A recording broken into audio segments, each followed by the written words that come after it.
more secrets have been revealed about the ancient city of Teotihuacan. An archaeologist has discovered a hidden tunnel. To be the first ones to discover this place after approximately 1,700 years. It was the biggest adventure of my life. More secrets have just surfaced from beneath one of the most mysterious cities ever built. For decades, archaeologists believed Teotihuacan had already given up its greatest answers. The pyramids were mapped, the temples were studied, the murals were decoded. The story, they thought, was finished. But deep beneath its stone avenues, hidden for nearly 1,700 years, something was waiting. A tunnel, deliberately sealed at the height of the city's power, cut straight into the earth beneath its most feared temple. And what lay inside was not a tribute to the dead, not a forgotten treasure, and not a peaceful resting place.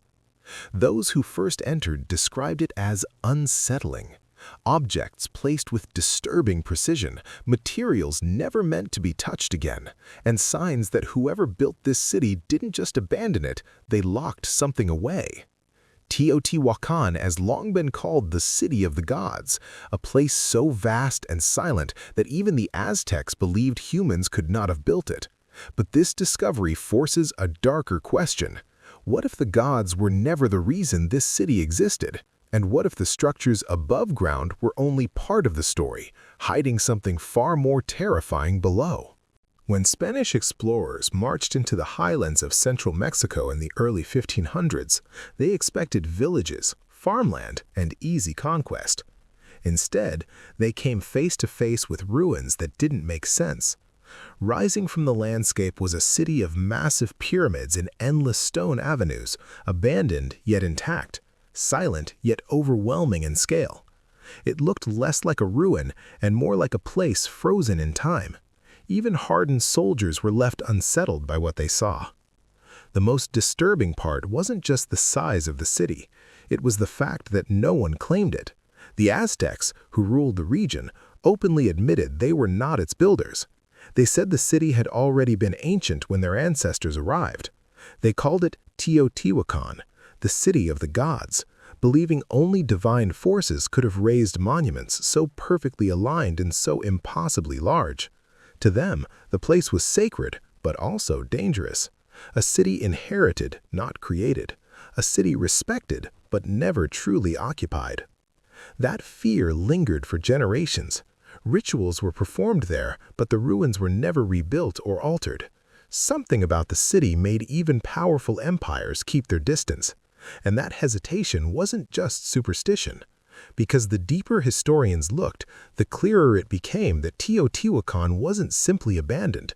It was left behind for a reason. And the clues to that reason were hidden in what the city never told anyone. One of the most unsettling things about Teotihuacan is not what has been found there, but what's missing. No royal tombs, no carved names, no inscriptions boasting of victories or rulers. Unlike Egypt, where pharaohs etched their legacies into stone, or Mesopotamia, where kings recorded their power in tablets, Teotihuacan left behind nothing that identified who was in charge. An empire that ruled tens of thousands of people erased its own leaders from history. This silence has divided archaeologists for decades. Some believe Teotihuacan wasn't built by a single people at all, but by a coalition of cultures. Artifacts from the Maya, Zapotec, and Mixtec regions have been found throughout the city. Pottery styles, obsidian tools, and mural techniques appear to blend traditions from across Mesoamerica. This has led to the theory that Teotihuacan was less a nation and more a constructed experiment, a city designed to bring multiple groups under one rigid system. Others argue the opposite. They believe the builders were a distinct civilization that rose, dominated the region, and then vanished before the Aztecs ever appeared. If that's true, then Teotihuacan represents a complete cultural wipeout. A society powerful enough to build one of the largest cities on Earth, yet so thoroughly erased that even its name was lost. And when a civilization removes every trace of itself, it raises an unsettling possibility. Maybe they weren't trying to be remembered at all. The city itself offers hints that Teotihuacan was never meant to grow naturally.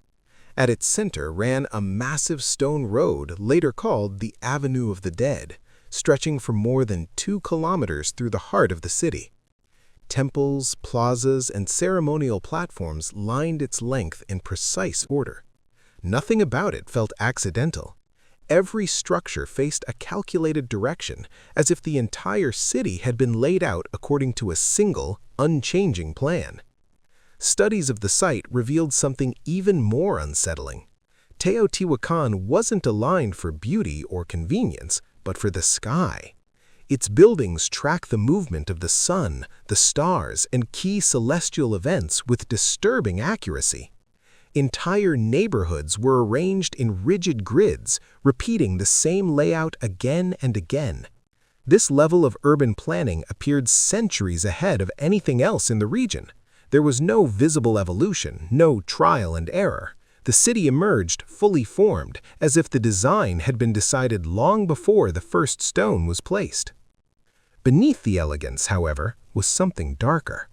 Murals uncovered inside residential compounds showed scenes of fire, serpents, warfare, and figures offering blood to towering gods. These weren't decorative images meant to inspire comfort. They were reminders. Power flowed from sacrifice. Order was maintained through fear. Teotihuacan wasn't just a city built for living. It was a machine built to enforce belief. And machines like that rarely shut down on their own. At its height, Teotihuacan was one of the largest cities on Earth. More than 100,000 people lived within its boundaries, filling its neighborhoods with life, trade, and ritual. Its influence stretched across Mesoamerica, shaping art, religion, and politics far beyond its walls. A city this powerful should have left behind clear evidence of how it ended. Instead, it left almost nothing. By around 700 CE, Teotihuacan was effectively empty. Homes were abandoned, temples were left unfinished. There is no record of a final battle, no layers of mass destruction, no clear signs of invasion. Some buildings show evidence of fire, but not enough to explain the complete collapse. Famine, internal rebellion, climate stress, or political breakdown have all been suggested, yet none fully account for the sudden silence. A city of this scale does not simply fade without leaving scars. What makes its fall even more disturbing is the sense that it was controlled.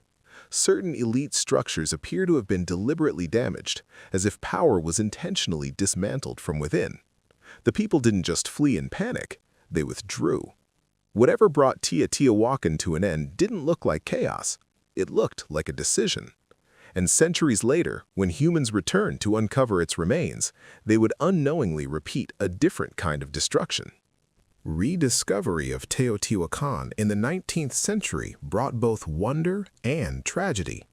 In 1864, scholars surveying a plateau near modern-day Mexico City noticed what looked like natural hills. As they dug, the truth emerged. These were massive pyramids, buried beneath centuries of dust and soil. The city beneath was larger and more complex than anyone could have imagined, with wide avenues, monumental temples, and evidence of precise urban planning. Its scale rivaled Rome and Egypt, forcing the world to reconsider the achievements of ancient Mesoamerica. But early excavation came at a cost.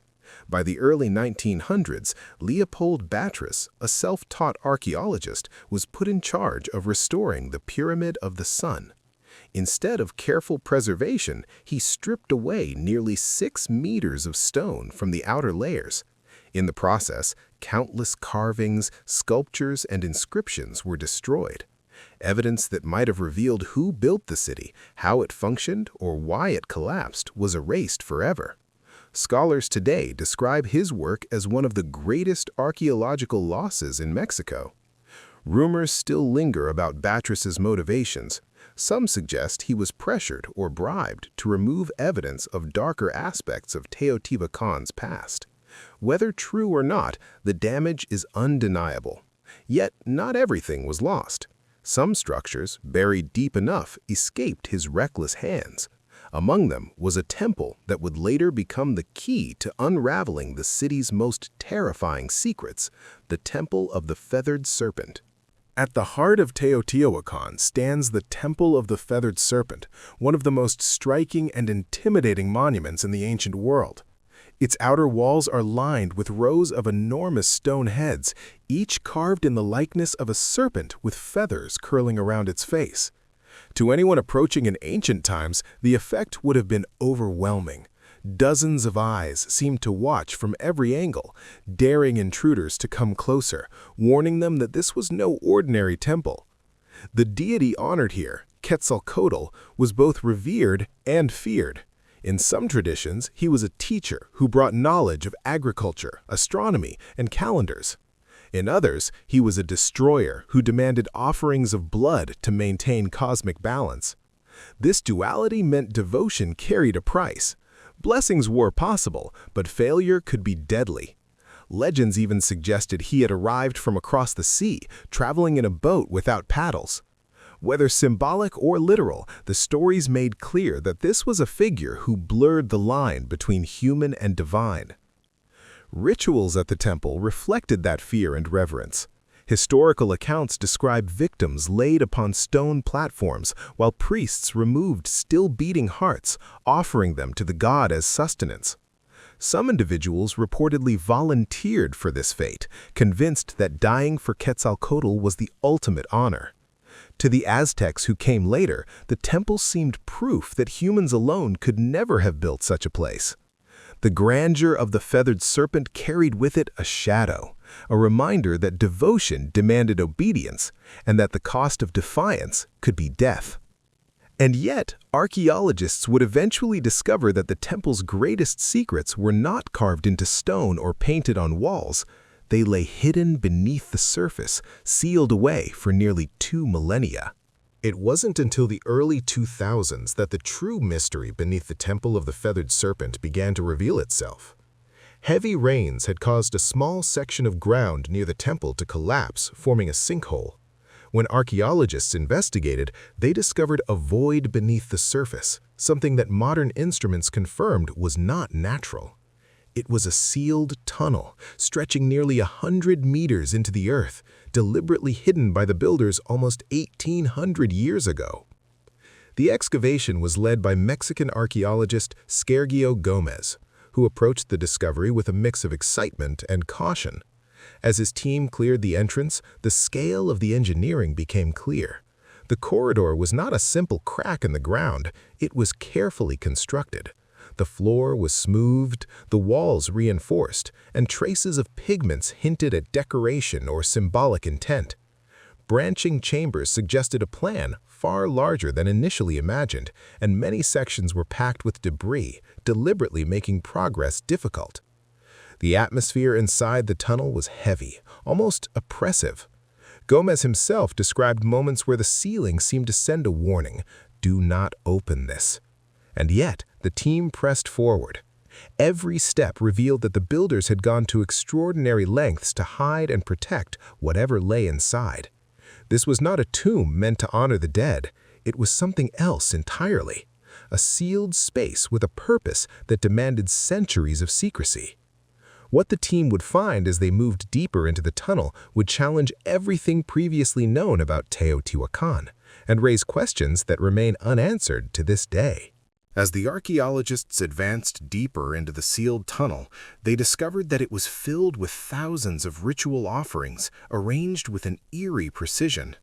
Jaguar bones were stacked in deliberate patterns, as if the animals themselves had been sacrificed to guard the space. Razor-sharp obsidian blades lay scattered across the floors, positioned too carefully to be accidental. Jade figurines, some intact and others deliberately broken, rested beside seashells that had traveled hundreds of miles from distant coasts. Every object seemed to serve a purpose beyond mere decoration or burial. The walls and ceilings were embedded with tiny fragments of pyrite. When torches were lit, the mineral reflected light like 1,000 miniature stars, giving the impression that the chamber itself was a cosmic theater, a place where life, death, and the heavens converged. Broken figurines suggested rituals with sinister intent. In many ancient cultures, destroying a representation of a person could symbolically harm the individual themselves. Some archaeologists theorized that these chambers were sites for initiation ceremonies, where participants symbolically died and were reborn, or perhaps never returned at all. This was no ordinary burial site. The arrangement of offerings, the careful placement of objects, and the deliberate use of light and reflection suggested a space designed to transform anyone who entered. It was less a tomb and more a ritual machine, where devotion and sacrifice intertwined to create something far beyond the ordinary. And as the team continued, they realized that even this astonishing display was only the beginning of the tunnel's mysteries. The surprises didn't end with figurines and ritual objects. As the excavation pushed further, the team uncovered one of the most unsettling discoveries in Mesoamerican archaeology: pools and channels of liquid mercury. The shimmering silver metal lay in carefully constructed pathways beneath the temple, reflecting torchlight like a mirror. It wasn't an accidental deposit. Someone had deliberately placed it there almost 2 millennia ago. Mercury is highly toxic. Inhaling its fumes or touching it directly can cause serious harm, yet here it was, contained within a sacred space. Archaeologists were immediately alarmed, but theories about its purpose quickly emerged. Some suggested it symbolized rivers of the underworld, guiding souls on their journey after death. Others speculated that it might have been a form of ritual technology, perhaps even primitive alchemy. Mercury's reflective surface gave the chamber an otherworldly quality, creating the sensation of stepping into a cosmic mirror. Yet there was a darker interpretation. Moving through such a lethal substance would be fatal, and its presence may have been intended as a deterrent. Mercury was a barrier, a warning for anyone who might dare disturb the chambers. The team realized they were walking in a space designed not only for ritual, but also for protection, a space meant to remain sealed. And despite the danger, the archaeologists pressed on, knowing that what lay beyond could be the most terrifying revelation of all. Beyond the mercury, the tunnel's final chamber awaited, and what the team found there was unlike any burial they had ever seen. Skeletons lay in precise arrangements, some with arms pulled behind their backs, others face down, their limbs bound. Cut marks on vertebrae and decapitated skulls suggested acts of ritualized violence, not ordinary funerary practices. The dead did not rest peacefully. They appeared to have been contained, restrained, and placed with intent. Mixed among the remains were objects that made the chamber feel even more hostile. Small figurines carved in human shapes had distorted features, oversized eyes, fanged teeth, or feathered crests that echoed the serpent cult above, but in grotesque forms. Jars lined the walls, sealed with clay plugs, some containing residues that remain unidentified, possibly toxic or ritual substances. Fragments of painted plaster depicted figures that were not entirely human, with scaled textures, slitted eyes, and scenes of struggle or pursuit rather than divine reverence. Archaeologists who examined the chamber began to question its purpose. Several suggested it was never a tomb. Instead, it functioned as a containment system. The dead, the figurines, and the sealed jars formed layers of protection, locks against something deeper, something meant to remain trapped. Access points had been deliberately destroyed after the final rituals, reinforcing the sense that the builders wanted no future visitor to disturb the space. One researcher summed it up chillingly: "This is not a tomb. This is a warning." The final act of the priests, it seemed, was not to celebrate life, but to imprison something, leaving behind a message across centuries. Some parts of the past were never meant to be opened. And that haunting thought would linger over Teotihuacan long after the archaeologists left the tunnel behind. Teotihuacan above ground tells a story of order, power, and human achievement. Its grand avenues, towering pyramids, and meticulously aligned neighborhoods showcase a civilization at the height of sophistication. Yet, what lies beneath the surface tells a darker, far more complex tale. The hidden tunnels and sealed chambers reveal a society obsessed not just with devotion, but with control, secrecy, and perhaps even fear. The discoveries beneath the Temple of the Feathered Serpent challenge everything we thought we knew about this ancient city. Rituals, broken figurines, and pools of mercury suggest a deliberate system of containment, a warning left by a culture that understood the dangers of what they held. Whether it was knowledge, power, or something far more enigmatic, the builders took extraordinary measures to ensure it remained hidden from the living. Today, archaeologists face an ethical dilemma. Should they continue to breach these ancient barriers, risking whatever the builders feared? Or should some mysteries remain untouched, preserved in silence as intended? Teotihuacan reminds us that not all history is meant to be uncovered. Some secrets are buried for a reason, and some warnings echo across millennia, asking us to tread carefully. The city of gods is still speaking, but perhaps it is not telling us a story of glory. It is telling us a story of caution. And the greatest question remains: what would the builders of Teotihuacan have wanted us to see, and what would they have wanted us never to find?